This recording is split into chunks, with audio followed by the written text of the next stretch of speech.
Boa noite, bem-vindos. Vamos aguardar um pouco, como de costume aqui, para que mais pessoas possam ir se conectando. Boa noite, João. Falamos agora há pouco, né? Obrigado por ter entrado aí, né? Estamos sempre juntos aí, né? Que legal, desde a primeira aí. Obrigado. Boa noite, a Margarete.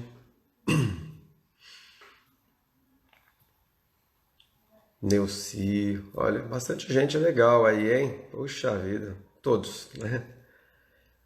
Ah, entrou uma muito especial aí. Entrou uma muito especial aqui, ó. Marília Coura, né? Neto. Essa é minha filha. Uma das. Boa noite, todo mundo. Ó, agora entrou o Léo. Tá vendo? Eu contrato todos eles, eu os chantageio para que eles entrem, né? Só para fazer número. Então entrou a Marília, agora entrou o Léo. Tua irmã tá aí, viu, Léo? Legal. Mandou até um acenozinho aqui. Walter, Laura. Legal, obrigado, gente. Mais um encontro nosso. Obrigado por estarem presentes. Agradeço. Hoje é um tema bastante interessante também. Na medida que as pessoas vão entrando aqui. Tatiana. Legal. Muito obrigado aos que já entraram. Só mais alguns instantes a gente começa. Vale avisar. Vamos ver se eu lembro hoje. O Marçal, boa noite, Marçal. Vale lembrar,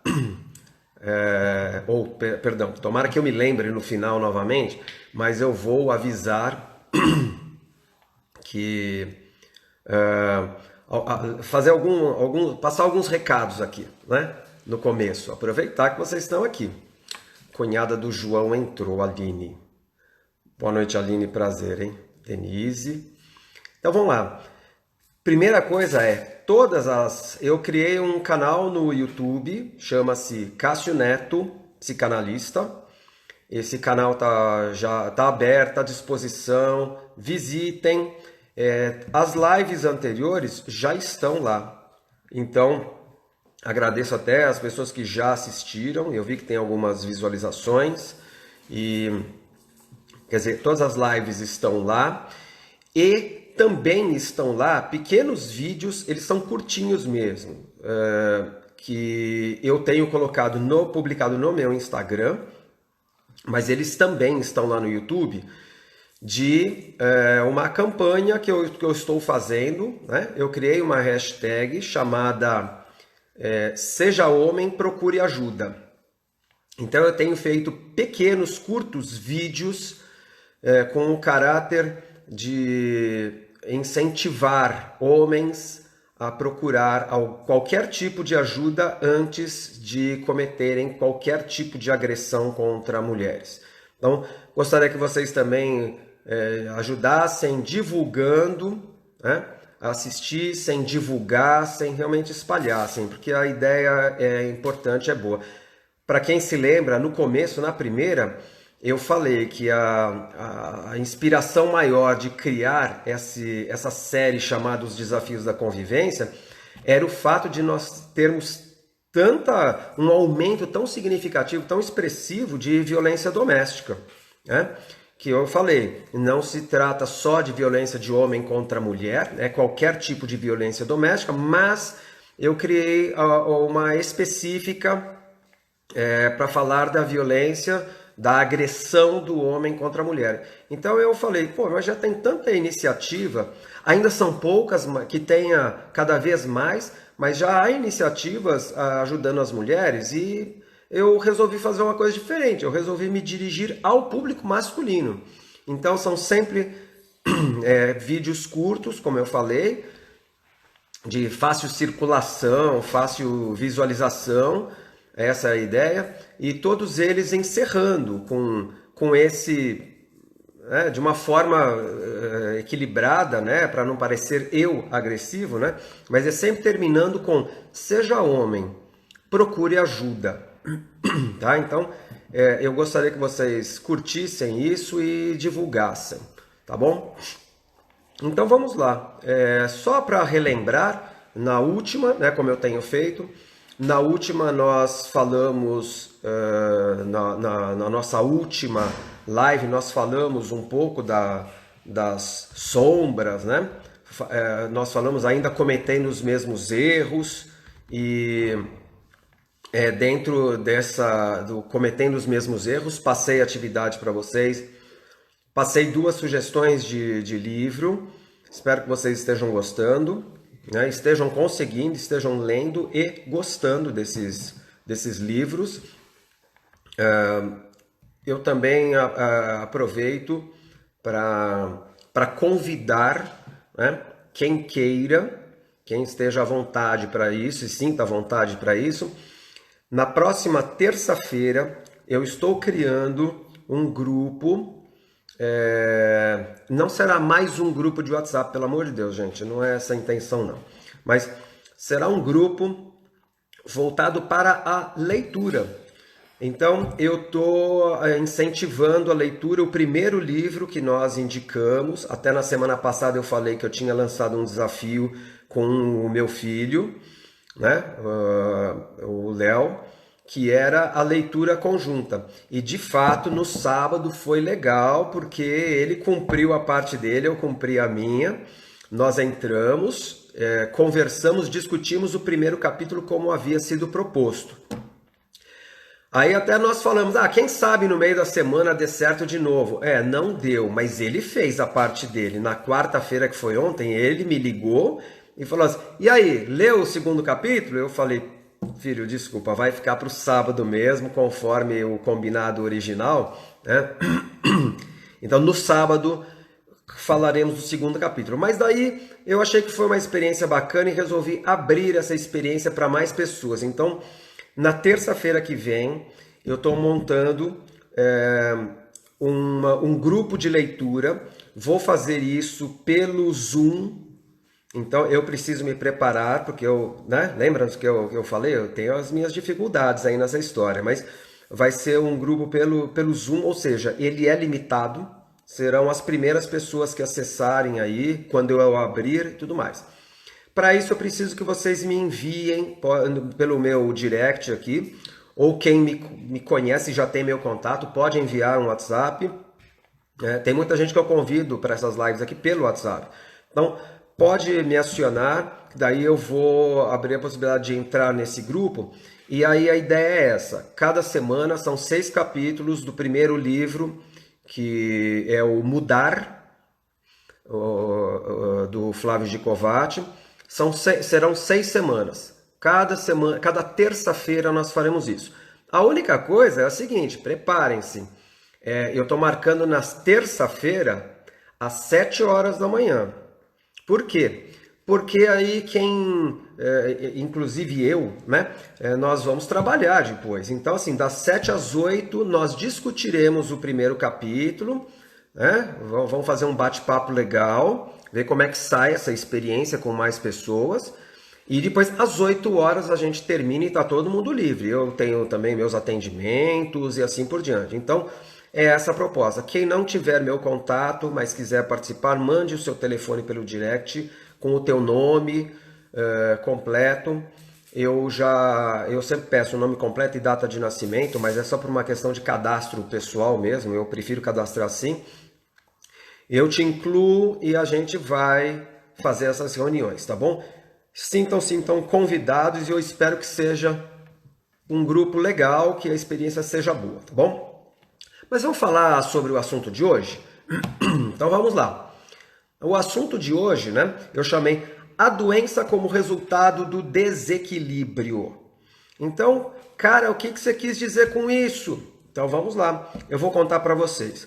Eu achei importante essa história da doença, né? Semana passada eu já havia falado que nós iríamos por esse caminho, porque a doença ela é um resultado de um desequilíbrio E nada como um momento como o que nós estamos vivendo agora, por uma série de incertezas e coisas que nós estamos enfrentando, para gerar desequilíbrios tais que nos levem a um processo mais intenso de adoecimento.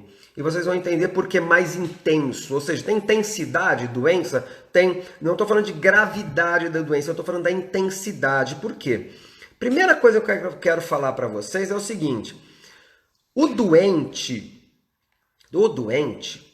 ele não é uma vítima inconsciente de alguma imperfeição da natureza. Não, não.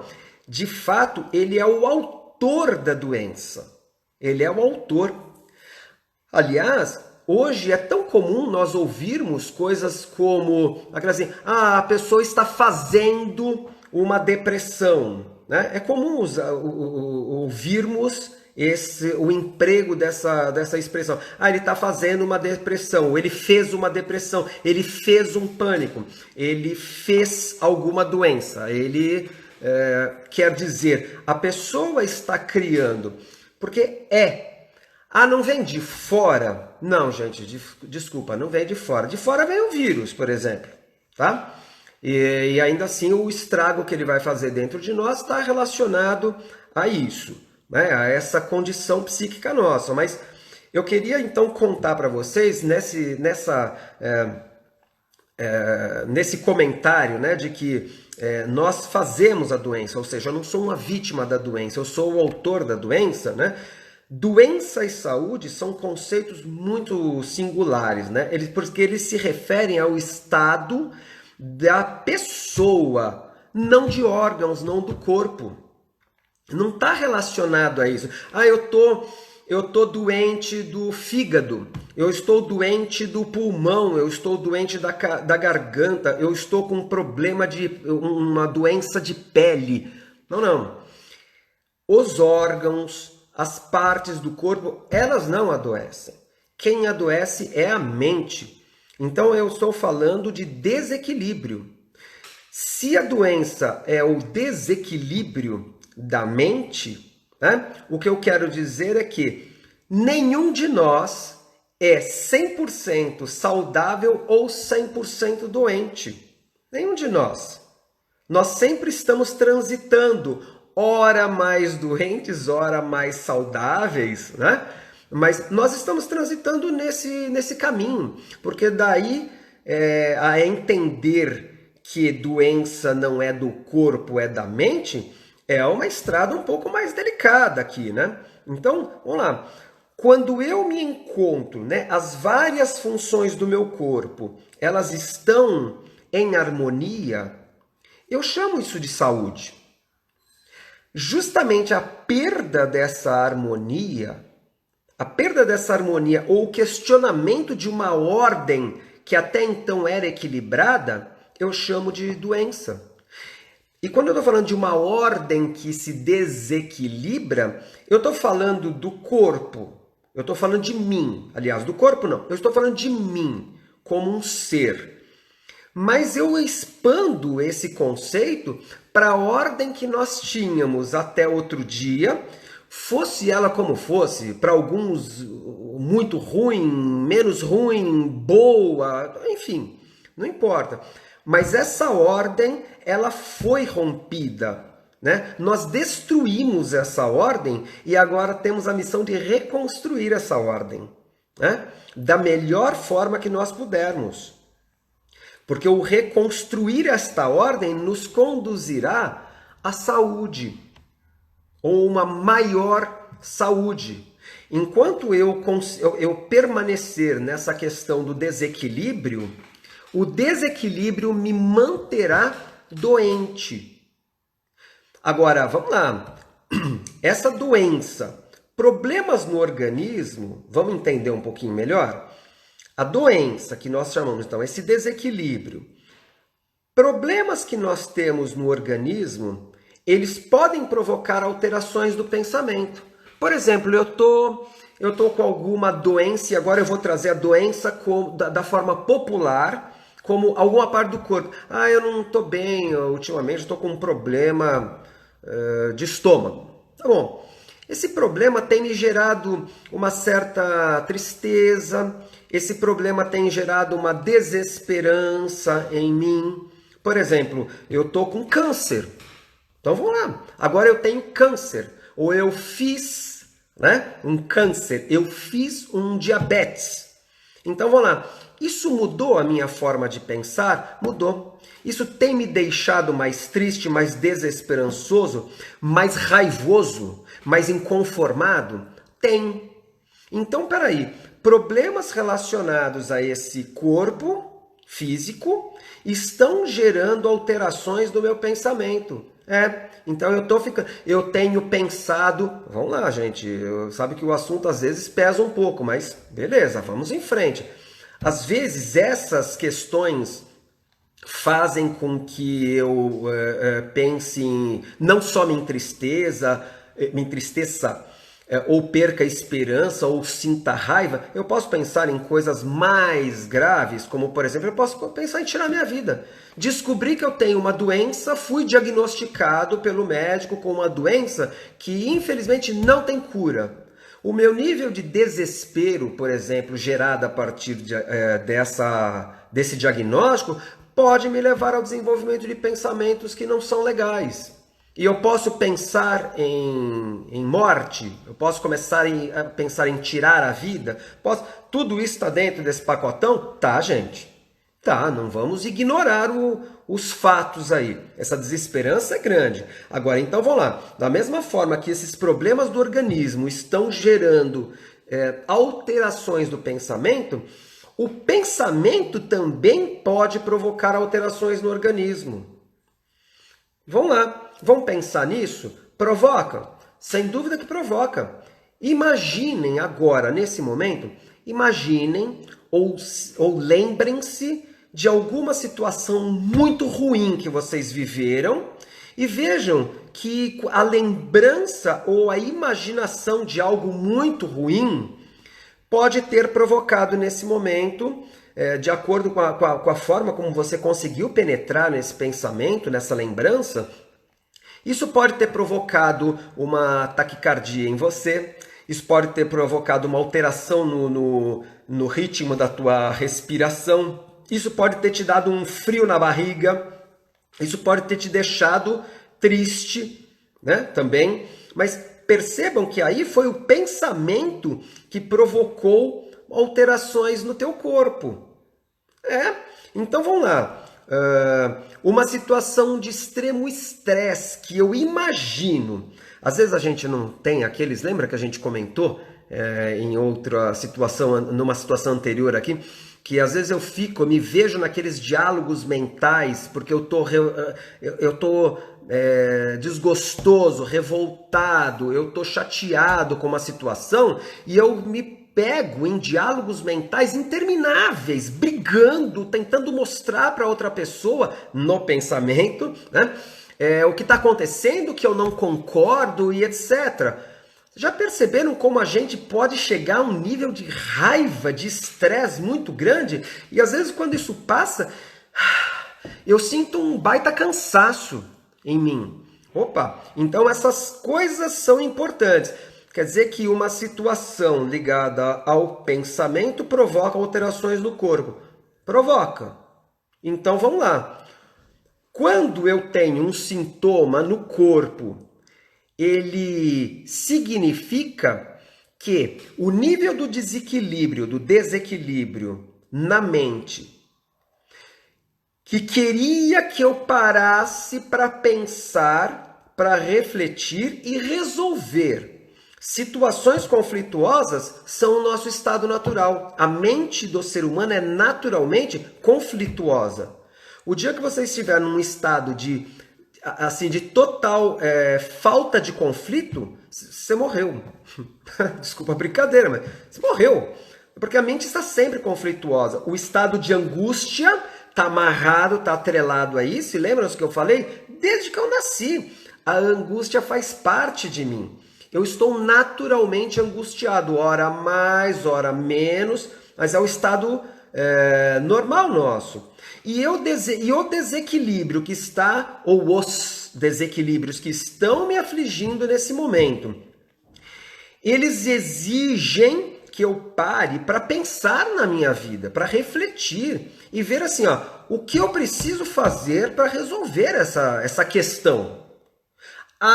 Mas a questão, né, nem sempre nós paramos. Aliás, em geral, nós empurramos com a barriga, né? Os problemas. Nós vamos empurrando, mas tudo bem, a mente não parou. O problema continua ali. Aí ele vai chegar numa intensidade e é naquela intensidade, inclusive pela rejeição que eu tenho a ele, da ideia de resolver, de pensar naquilo ali, que ele, em dado momento, ele vai se precipitar no corpo. É mais ou menos, gente, o seguinte, é a sua mente dizendo assim, ó, você vai parar por bem ou você vai parar por mal? Como nós somos terríveis para isso e, em geral, nós paramos por mal, né? Tá bom, então nós vamos parar por mal. Eu vou ter que parar acamado, internado, passando mal, como forma de eu olhar para aquele sintoma que é o resultado do desequilíbrio e que chegou numa intensidade não resolvido, falou assim, agora eu vou para o corpo para ver se você para e pensa e resolve. Então funciona assim? Essa é a nossa forma de ser. Por isso que eu falei que a doença é o resultado lá, é um desequilíbrio da mente e quando ela aparece no corpo de alguma forma, já é o sintoma. E o sintoma é o reflexo daquilo que eu não consigo parar para pensar.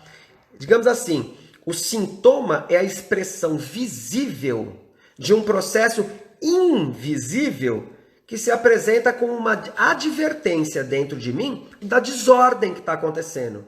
A minha vida profissional está ruim, meu relacionamento, meu casamento está ruim, a minha relação com os filhos está ruim, a minha relação com os parentes está ruim. Então, está desorganizada essa vida, há uma desordem, Eu preciso parar, eu preciso ter a coragem, a honestidade própria de parar e olhar e enfrentar e resolver as questões. Às vezes elas não são fáceis, às vezes elas podem levar anos, mas eu preciso olhar para elas, gente. Eu preciso. Enquanto eu não olhar, eu estou doente. Lembra quando a gente falou do lado mal e que depois eu falei, bom, esse nosso lado mal aqui, eu vou chamá-lo de sombra, que não é um termo meu, não é uma criação minha, mas eu vivo com a minha sombra, que é a reunião, que é a soma de tudo aquilo que eu não quero integrar em mim, porque eu não aceito, porque eu rejeito, mas que faz parte de mim. Lembram-se? Lembra quando eu dei aquele exemplo de como se eu fosse um grande Lego, mas ficam faltando pecinhas? Então, eu não estou completo. A completude pessoal, tá? Ela se dá pela total integração. Integração daquilo que eu não quero, que eu não aceito, que eu rejeito, que eu não admito que exista em mim. Eu preciso resgatar essas questões em mim, aceitar que elas estão aqui. Por quê? Porque quando eu integro todas essas coisas, eu me torno mais saudável. Esse é um caminho para a cura. Enquanto eu não integrar, eu não aceitar essas coisas que eu acho que não cabem em mim, eu estou doente. A cura, então, ela se dá por uma expansão da minha consciência. Percebem? É uma expansão da consciência que permite que eu me cure, que eu pare de estar doente. Entendem? Nós vemos tantos casos todos os dias, né? E vivemos esses casos também todos os dias. Acontece uma discussão aqui na minha casa, gente. Está pensando que aqui é o paraíso? Não, não é o paraíso, não. Também não é o inferno, viu, gente? Não é o inferno, porque o inferno a gente faz também, né? Mas tá pensando que não tem briga, que não tem discussão, que não tem desavença, que não tem falta de concordância nas coisas? Tem sim. E nessa hora a gente dá uma baqueada, a gente se desequilibra. E quantas vezes a gente depois, às vezes, de uma discussão, eu vou dar exemplos, hein, gente? Não estou falando é o que acontece. Não, exemplos. Cada pessoa reage de uma forma. Mas vamos lá. É comum, depois de uma discussão muito intensa, não porque eu gritei, mas eu perder a voz, por exemplo. Aquela repressão da fala, é possível? É possível. E eu me sentir mal? É possível que eu comece a passar mal do estômago? Quanta gente relata que depois quando está vivendo situações muito delicadas, solta o intestino. Não é comum? É comum, pessoa, ai nossa, eu tive uma disenteria braba mesmo, né?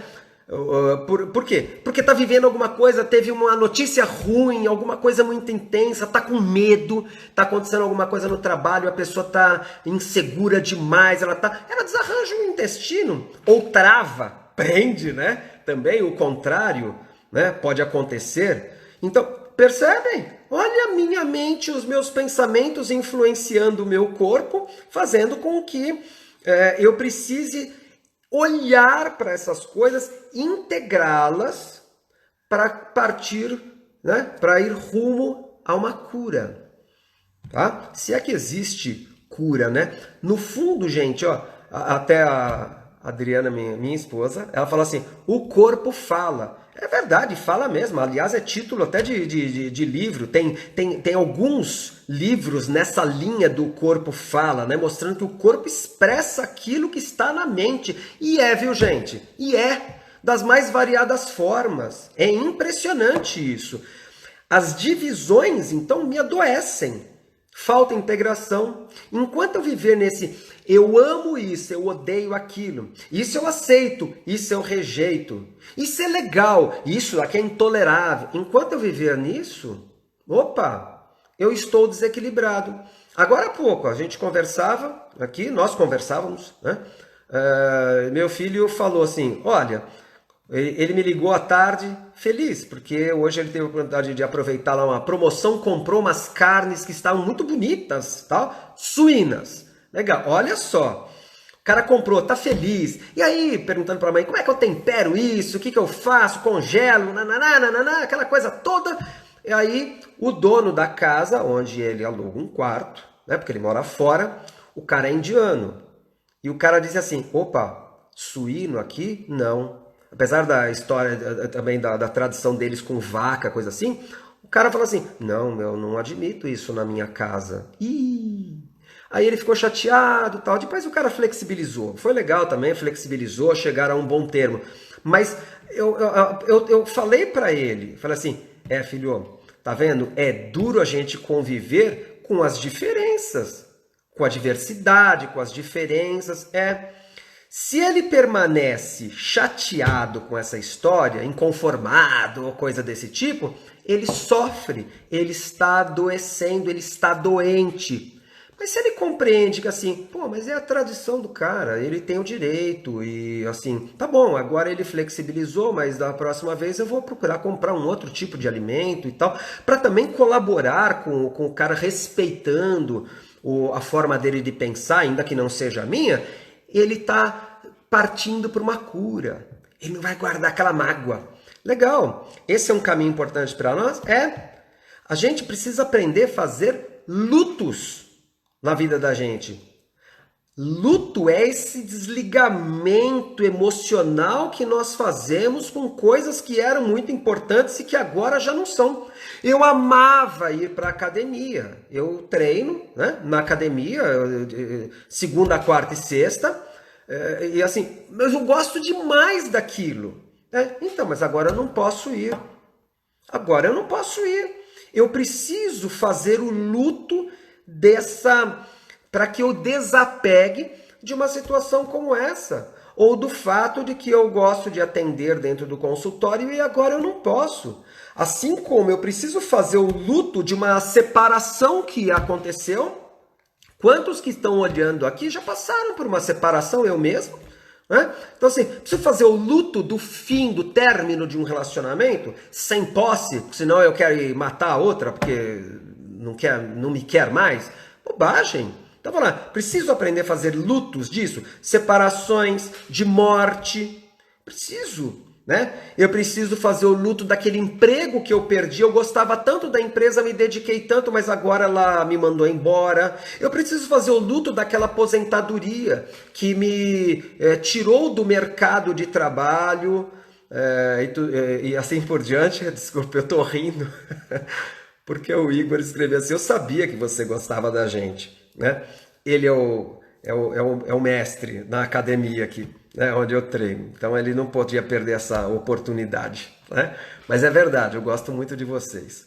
Né? São pessoas que eu amo muito.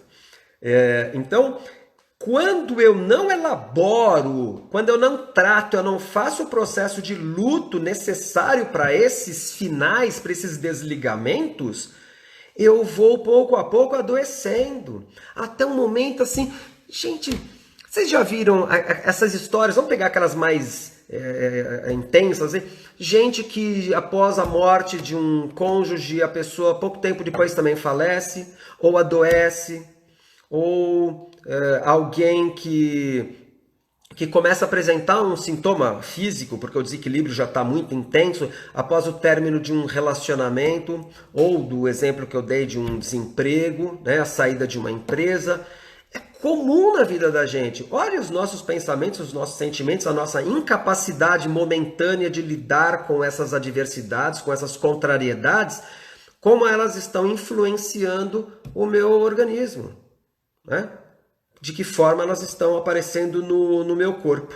Enquanto nos separarmos de tudo o que não é, eu vou errar o português de propósito, enquanto eu me separar de tudo que não é eu, achando que há um fora, né, de mim, eu vou estar incompleto e eu vou ter dificuldades. A saúde, a integridade, elas não vão ser possíveis. Eu preciso compreender que que as coisas fazem parte da minha vida, né? No fundo, não tem o que a gente modificar ou melhorar, a não ser o nosso próprio modo de ver as coisas.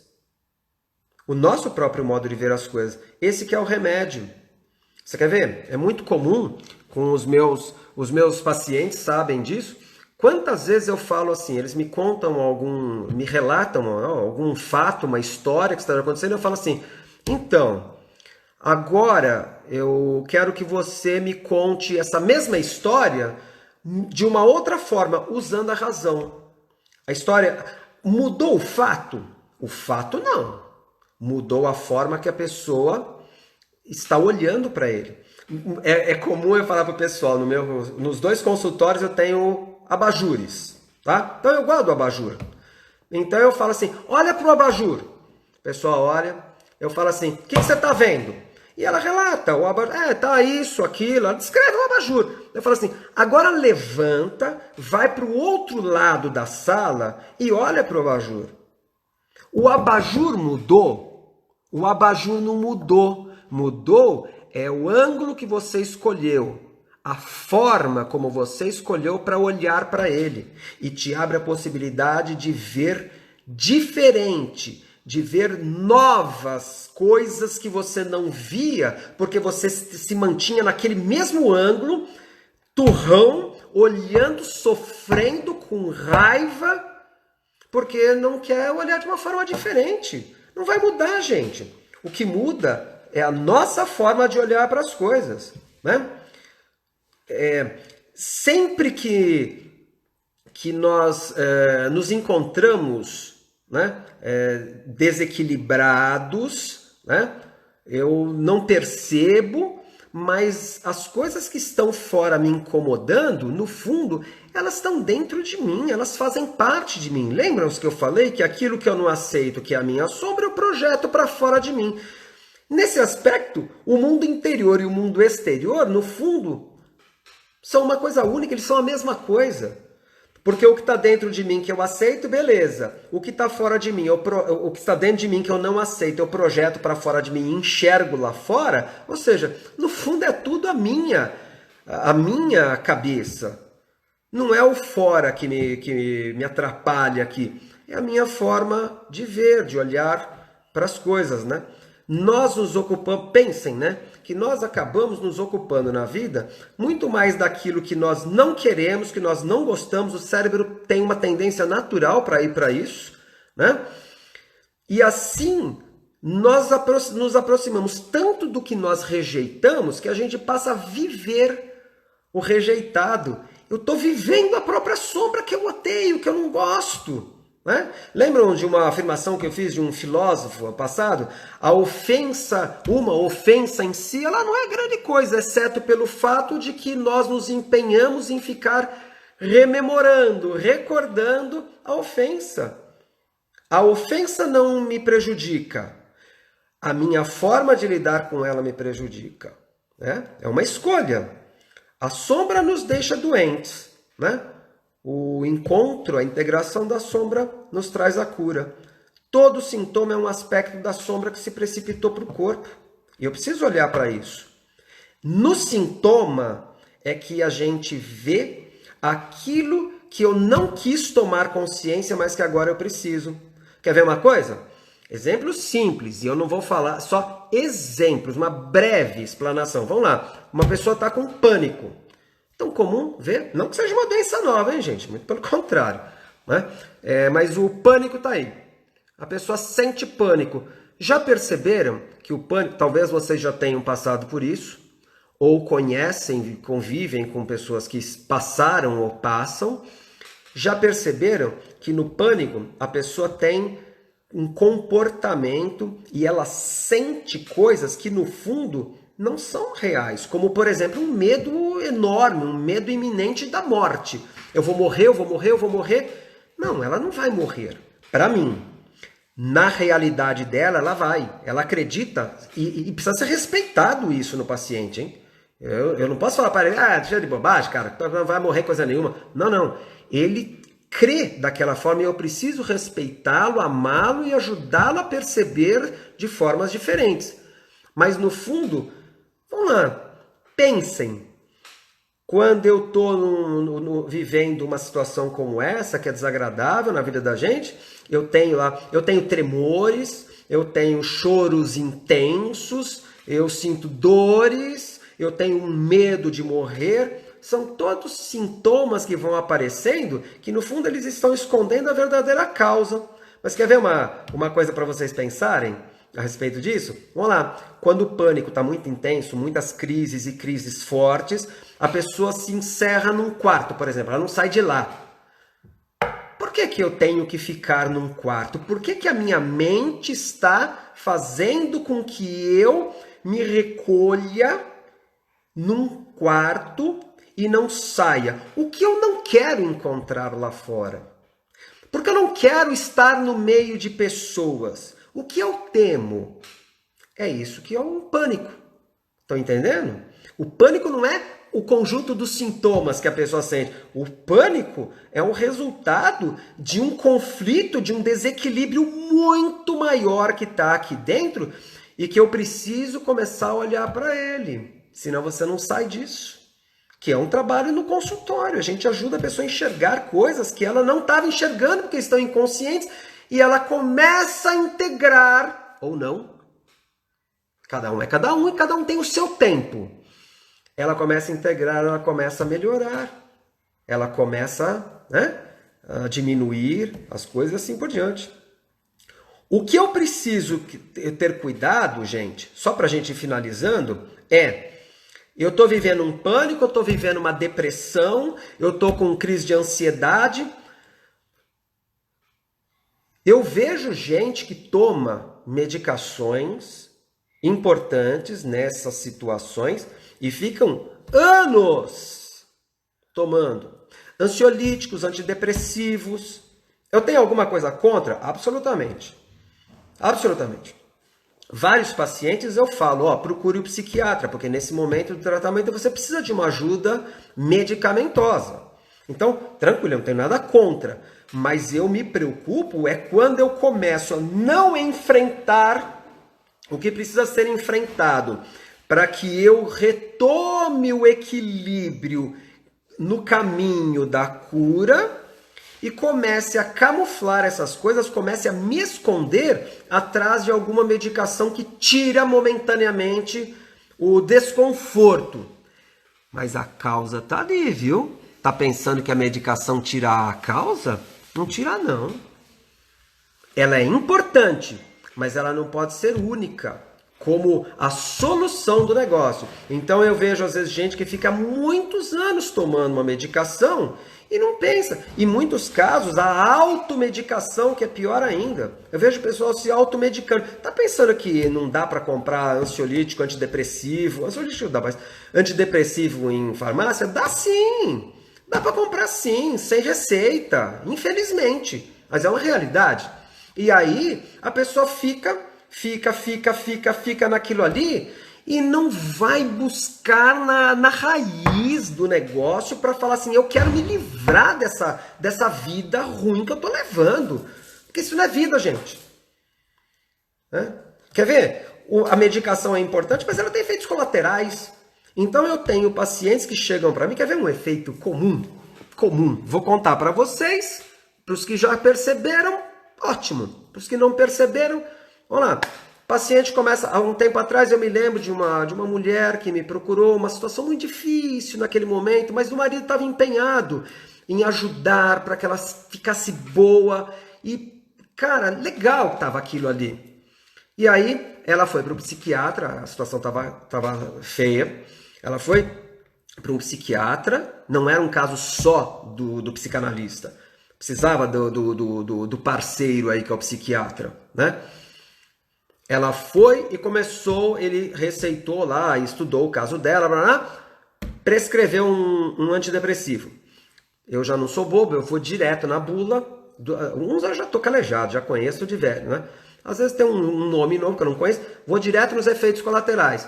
Então assim, quer ver um efeito colateral comum em antidepressivos? Não é em todos, mas em grande parte, hein? Perda da libido. Aí você está tentando consertar uma coisa na cabeça do cidadão, da cidadã, mas desarranja outra. Sabe o que eu faço nessas situações? No caso dela, era um exemplo. Eu chamei o marido e falei assim, ó, querido, você está preparado para o fato de que tua mulher não vai ter desejo por você? Porque vocês estão vivendo um problema ruim, tu vai aumentar, porque você vai ter... Você está normal, você está com desejo. Ela não. Aí vai começar a brigar, pode agredir, pelo amor de Deus, hein, gente? Não, hein? Seja homem, procure ajuda. É a hashtag. A pessoa pode agredir, ela vai ficar brigando, ela vai achar que, o cara pode achar que assim, minha mulher deve ter arrumado outro, não é possível, em casa nunca tem vontade, e vice-versa. Homens tomando uma medicação dessa, no caso do homem ainda é pior. Né? Porque ele precisa estar em posição de sentido para que aconteça alguma coisa, para que aconteça o ato sexual. E ele não está. E a mulher fala, não é possível, porque ele arrumou outra, porque está acontecendo alguma coisa. Não, gente. Percebe? É só um exemplo de efeitos colaterais. Assim como sonolência, náusea, ou ao contrário da sonolência, insônia. Tem um monte de problemas que podem acontecer a partir do uso de uma medicação. Então precisa ter um cuidado muito grande para se usar. E de novo, não pode ser, o remédio não pode ser a sua boia.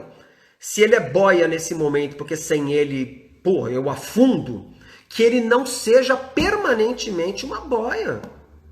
Não pode, gente. Então não vamos nos esconder atrás disso. E, para fechar, a doença é um negócio muito flexível.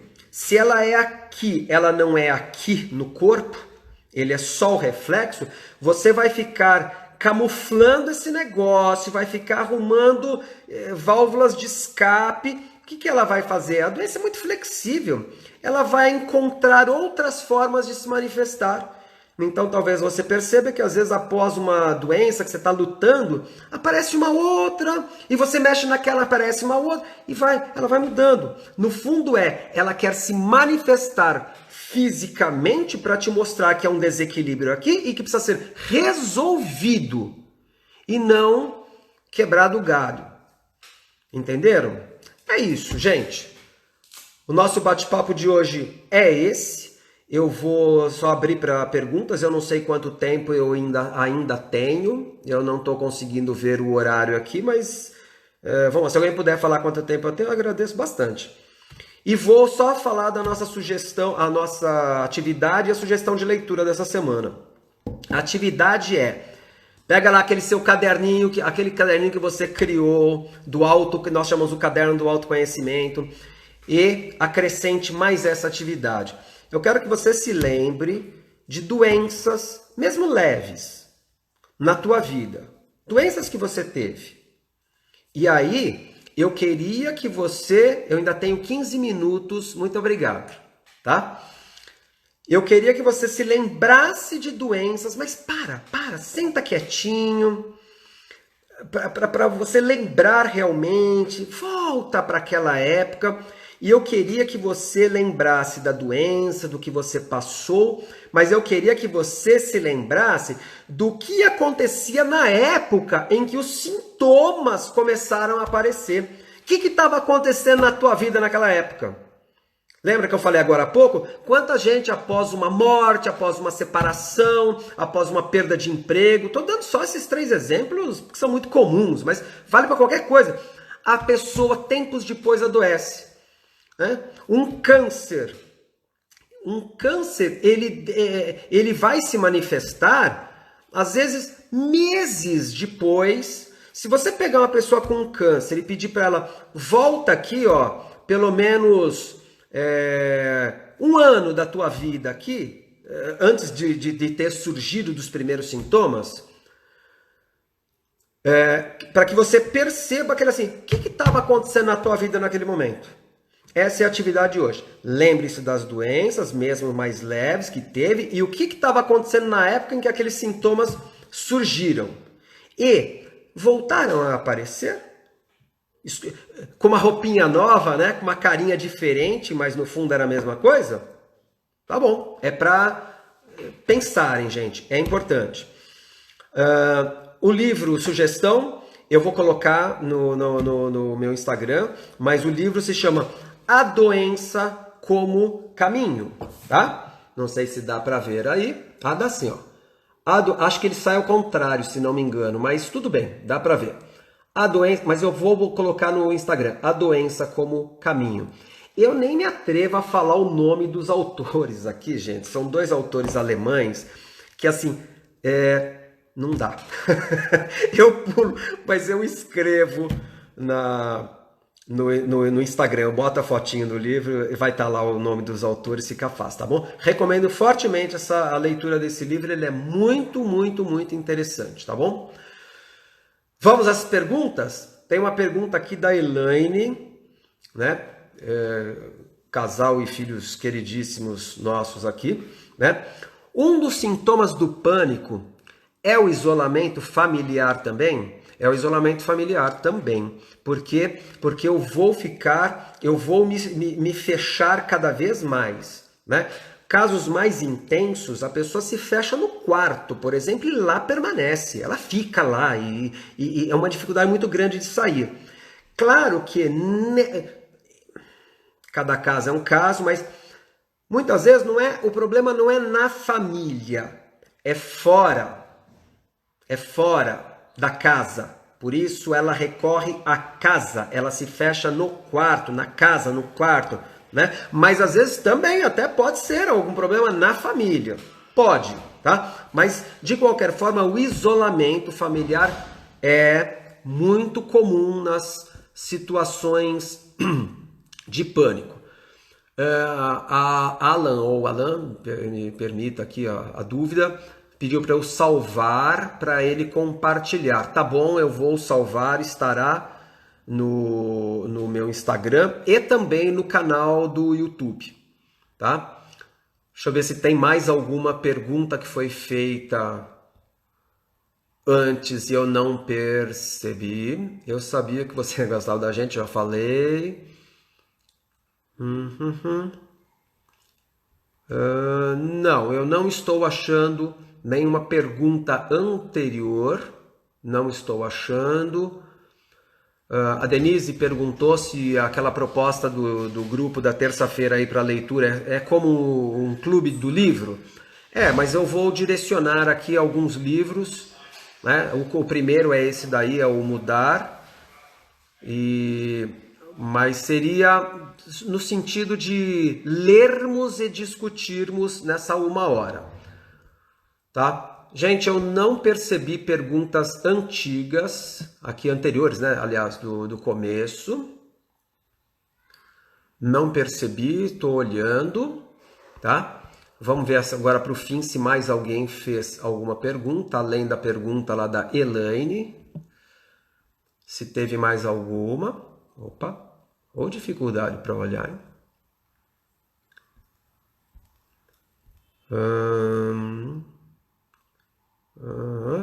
Tá. Meu Deus, a própria Elaine, né? O João perguntou o seguinte: como parar de tomar esses medicamentos quando a medicação se torna até um vício? A medicação. As pessoas em geral, João, têm medo disso aqui. Eu tenho medo, porque também tem muito preconceito, hein? Assim como tem gente que se amarra no remédio, tem gente que, nossa, o remédio nem pensar, nem uma coisa nem outra. Vamos lá. As pessoas em geral que têm medo por causa disso. Falam assim, eu vou ficar viciado no remédio. Não, gente, não se trata de ficar viciado no remédio, não. Eu diria assim, você não... Ele vicia no sentido de você não consegue, por exemplo, gente que toma ansiolítico para dormir ou alguma outra medicação mais indicada própria para sono mesmo, né? Fala assim, se eu não tomar minhas gotinhas, eu não durmo. Percebe? É uma crença que se instalou na mente dessa pessoa de que sem as gotinhas ela não dorme. Lembram-se? São sinapses que foram estabelecidas e que agora precisam ser mudadas. Eu preciso criar, na verdade, não é mudar. Eu preciso criar novas formas de pensar que me levem a deixar isso. Agora, só um detalhe. Para eu criar novos pensamentos, novas crenças, que sejam boas, substitutas das más na minha cabeça, isso leva semanas. Em geral, as pessoas dizem 21 dias. É científico esse número, tá? É neurocientífico, tá? O cérebro acostuma com alguma coisa depois de aproximadamente uns 21 dias. A questão mas e para que eu enfraqueça aquelas crenças ruins anteriores? Elas ficam instaladas durante meses, tá? Fato esse que reforça algo que na psicanálise, às vezes as pessoas reclamam muito o psicanalista é muito tempo de tratamento. Não é verdade. Não necessariamente você vai ficar muito tempo com o psicanalista. Mas o psicanalista não pode ignorar o fato de que como aquelas crenças que trouxeram à pessoa aquele estado de desequilíbrio a ponto de me procurar, por exemplo, elas vão levar meses para se desfazer. Eu não posso dizer para a pessoa assim, olha, nada contra, eu não estou criticando nenhum tipo de terapia, mas eu não posso falar para a pessoa, vem aqui que você vai fazer 10 sessões comigo, meia dúzia de sessões, você vai sair legalzão daqui. Gente, eu tenho dúvidas, porque daqui a pouco ela vai recriar esses sintomas de outra forma. Então, num tratamento psicanalítico, às vezes meses depois, a gente recria aquele mesmo quadro para ver como é que a pessoa está lidando com ele agora. Então, é assim. Eu diria, como parar de tomar os remédios? Comece a trabalhar com o teu psiquiatra, comece a trabalhar com o teu psicanalista, com o seu terapeuta, tá? Para não discriminar nenhuma forma de terapia aqui. Começa a trabalhar com eles rumo a essa saída, mas ela se baseia na tua capacidade de mudar a visão da vida e parar de se apoiar no remédio. Então, é começar a olhar as coisas que estão te incomodando e começar a pensar nelas de forma diferente. Tem fórmula mágica? Tem chavinha liga e desliga? Não, gente, não tem chavinha liga e desliga. Ah, me incomodava, clique, agora não incomoda mais. Não se enganem, aquilo volta.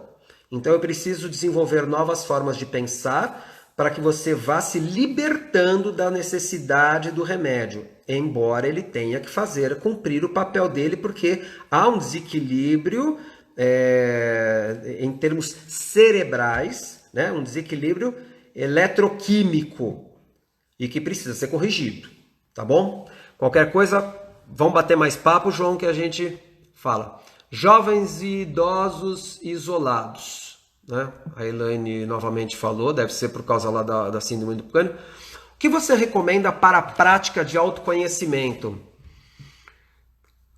Essas atividades que nós temos feito aqui, se você precisar, me procura aqui depois, eu te passo novamente essas atividades, ou estão no final dos vídeos que já estão no canal do YouTube. Esses exercícios vão te ajudar nesse autoconhecimento. Tá? O que eu recomendo? Eu recomendo fazer esses exercícios e assim, ó, de verdade, eu vou falar uma coisa que eu gosto. Leia muito, leia bastante, leia diferentes coisas que ajudem a pensar. Essas sugestões de leitura também devem te ajudar bastante, tá bom? Entra nesse grupo de terça-feira aí, você vai gostar. No início da live você comentou que quando o elemento se sente muito frustrado, ele tende sempre a agredir verbalmente seu companheiro. Eu não posso tomar isso como uma regra. Obrigado pela tua pergunta. Eu não posso tomar isso como uma regra. Tá? Ah, ele vai fazer isso. Não, eu não posso pensar dessa forma. Mas na minha insatisfação, eu preciso canalizar aquela raiva que eu estou sentindo, que é interna, porque eu estou desgostoso com as coisas. Eu não estou justificando, hein? Mas é comum eu canalizar para alguma coisa desse tipo. E geralmente com pessoas que não me causam, né? Nenhum problema, nem físico, nem psicológico. Ou seja, eu vou gritar com o meu filho, eu não vou gritar com o meu chefe, porque ele tem um poder sobre mim, ali uma ascensão, aliás, melhor do que poder, né? Em que com ele, pelo contrário, eu vou ficar passivo, né? Como o pessoal gosta na gíria, eu vou ficar pianinho, né? Eu vou canalizar, vou chutar o cachorro, vou brigar com o filho, vou xingar a sogra. Não é esse o caminho, tá, gente? Mas é comum que aconteça. Por isso que a gente precisa ter o cuidado. E quando eu criei lá a hashtag, eu tô lembrando, né? Voltada para os homens, é justamente por isso. Eu sempre termino, né? Que a hashtag lá, seja homem, procure ajuda. É assim, ó. Tenha coragem e dê um passo atrás. Ou seja, não agrida, peça ajuda para que você consiga lidar. Mas infelizmente é muito comum que aconteça isso. Esse livro faria a pessoa perceber esse isolamento? Acredito que sim. Daí o João só complementou, nesse caso a pessoa precisa de ajuda. Obrigado. Tá bom. Até porque tomam por conta própria. Meu Deus, não deixa. Não faz isso não. Quando a pessoa vai ficando mais velha, a tendência dos traumas existentes fica mais visível. Se eu entendi, a Wanda, também é uma pessoa que eu gosto muito, queridíssima, sempre parceirona nessas iniciativas.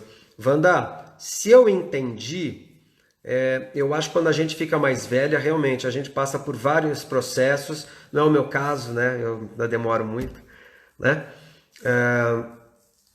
E aí a Cláudia, minha cunhada, ela falou assim, pedir ajuda é um passo à frente. Exato, eu estou com você, até porque eu acompanho, eu sei o quanto você anda para frente, tá? Sempre foi um exemplo.